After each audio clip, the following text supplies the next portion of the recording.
Jadi pemuda tersebut melakukan aksi penyerangan terhadap konter HP serta melakukan pengerusakan barang serta melakukan penggusuran di TKP.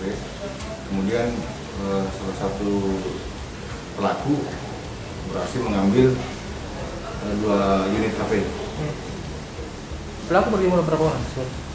Jadi untuk pelaku kisaran berjumlah kurang lebih 10 orang. Dan yang kami amankan sudah 3 orang. Ini masih di PO. Sampai dilumpuhkannya pelaku 1 orang tadinya gimana Bang proses? Nah, jadi untuk pada saat penyelidikan TKP, pelaku berusaha melarikan diri dari kawanan petugas sehingga anggota memberikan tindakan tembakan peringatan ke arah sebanyak 3 kali, tapi pelaku tetap berupaya untuk melarikan diri sehingga petugas melakukan upaya hukum tembakan terukur kepada pelaku.